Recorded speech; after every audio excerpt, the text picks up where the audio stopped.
और मेरे सभी प्रिय मित्रों, मैं आज आप सभी को 69वें स्वतंत्रता दिवस की बहुत बहुत बधाई देता हूँ। आज पूरा हिंदुस्तान और देश विदेश में रहने वाले सभी भारतीय स्वतंत्रता दिवस के इस अलौकिक पर्व को बड़े ही हर्षोल्लास के साथ मना रहे हैं।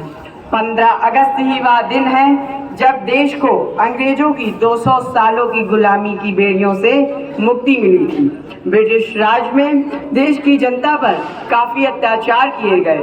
ब्रिटिश हुकूमत के जुल्मों से देश की जनता को छुटकारा दिलाने के लिए सैकड़ों स्वतंत्रता सेनानियों ने अपने प्राणों की आहुति दे दी। भारत को अंग्रेजों से आज़ादी दिलाने में अनेक स्वतंत्रता सेनानियों और आंदोलनकारियों का योगदान रहा है। महात्मा गांधी, जवाहरलाल नेहरू, सरदार वल्लभ भाई पटेल, सुभाष चंद्र बोस, भगत सिंह जैसे नेताओं ने महत्वपूर्ण भूमिका निभाई। इसके अलावा लाखों आम लोगों ने भी आज़ादी की लड़ाई में संघर्ष किया, जेल गए और बलिदान दिया। महात्मा गांधी जी ने अहिंसक, प्रतिरोधक और सविनय अवज्ञा आंदोलन के माध्यम से उन्होंने ब्रिटिश शासन के खिलाफ जनमत तैयार किया। सुभाष चंद्र बोस जी ने आज़ाद हिंद फौज का गठन करके सहस्त्र संघर्ष के माध्यम से स्वतंत्रता प्राप्त करने का प्रयास किया। भगत सिंह, सुखदेव, राजगुरु क्रांतिकारी गतिविधियों और बलिदानों के माध्यम से स्वतंत्रता प्राप्त करने का प्रयास किया। हम जरा पहले के वो दिन याद करें। सैकड़ों साल की गुलामी और कालखंड संघर्ष का रहा। युवा हो, बुजुर्ग हो, किसान हो, महिला हो, आदिवासी हो, सब वे गुलामी के खिलाफ लड़ रहे थे। गुलामी का इतना लंबा कालखंड होने के बाद भी 40 करोड़ देशवासियों ने वो जज्बा दिखाया और विश्व की महासत्ता को उखाड़ कर फेंक दिया। गुलामी की जंजीरों को तोड़ दिया था।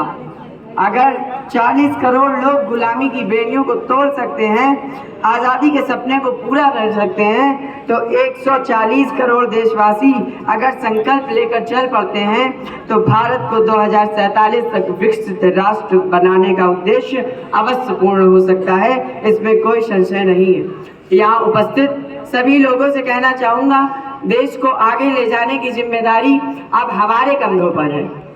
नई सोच, नई तकनीक, नई ऊर्जा के साथ हम भारत को विकसित राष्ट्र बना सकते हैं। हमें मेहनत, ईमानदारी और देश प्रेम से अपने हर काम में भारत का नाम ऊंचा करना है। यही आज़ादी का असली मतलब है। यह दिन सिर्फ अतीत को याद करने का नहीं है, यह दिन प्रत्येक भारतीय को एक नई शुरुआत की याद दिलाता है। देश में बदलाव लाने के लिए 2 ही महत्वपूर्ण पद हैं। पहले है शिक्षक और दूसरा एक ईमानदार नेता।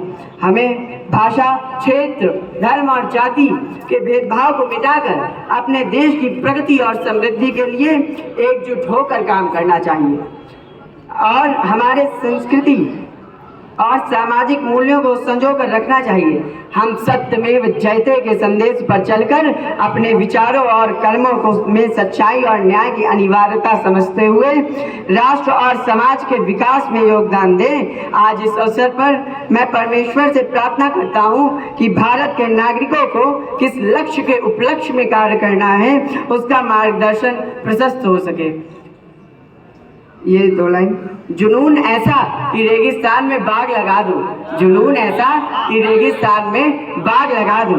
अगर भारत का एक एक नागरिक साथ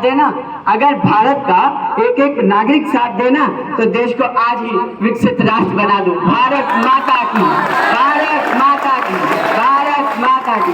धन्यवाद।